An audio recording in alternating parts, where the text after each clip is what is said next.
کافی لوگوں کو مصیبت میں ڈال سکتی ہے، اور اس کا رسک اور اس کا خطرہ جو ہے، ہمارا کام ہے لوگوں کو الرٹ کرنا، تنصیبات کو مینج کرنا، اور جتنی بھی ریلیف اور ریسکیو سروسز ہیں ان کو آن گراؤنڈ اور متحرک رکھنا.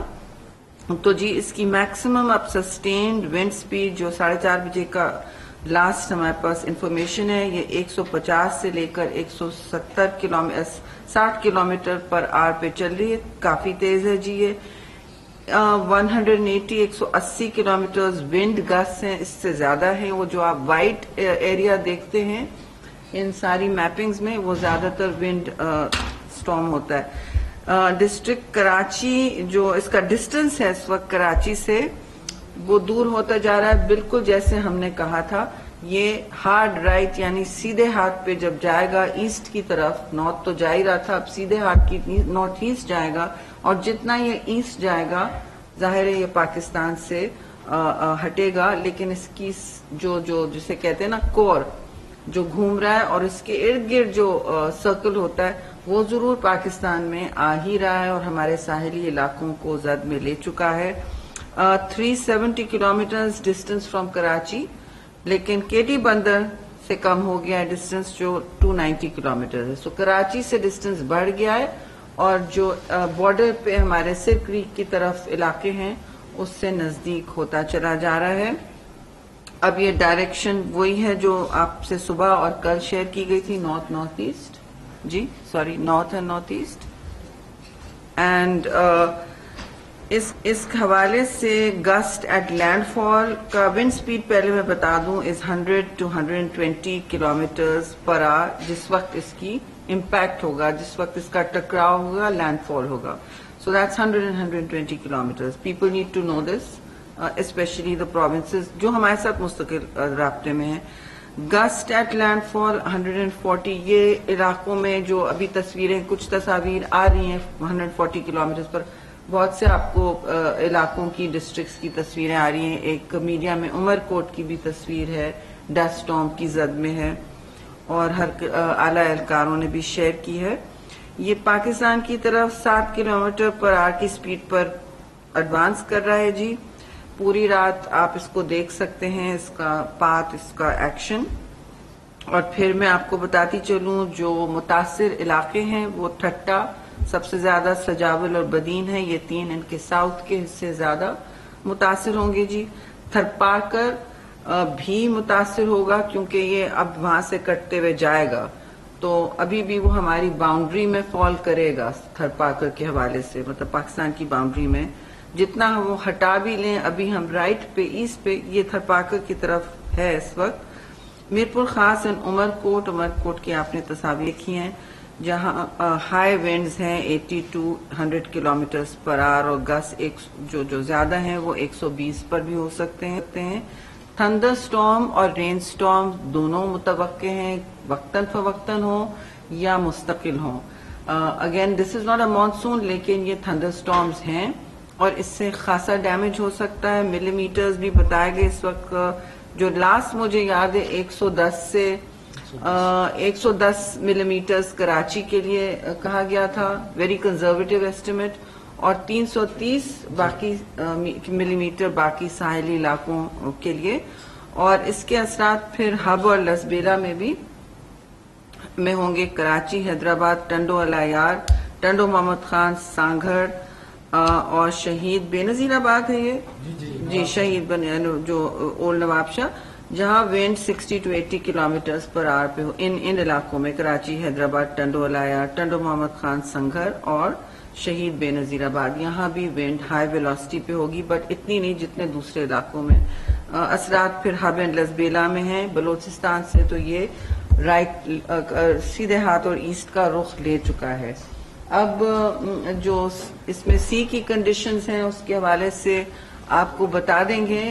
وہاں تو ظاہر ہے ایک صورتحال ایسی ہے کہ ہماری نیوی نے اپنے جو ایسٹس ہیں وہ منتقل کر لیے ہیں محفوظ جگہوں پہ، سب نے ہر فورس نے کر لیا ہے، لیکن پٹرولنگ اور ریلیف اور ریسکیو کے لیے سب جو کرنا ہے، اس میں ملٹری 5 کور سب سے زیادہ ڈپلائڈ ہے، اور جو رینجرز سندھ کے ہیں وہ سب ڈپلائڈ ہیں.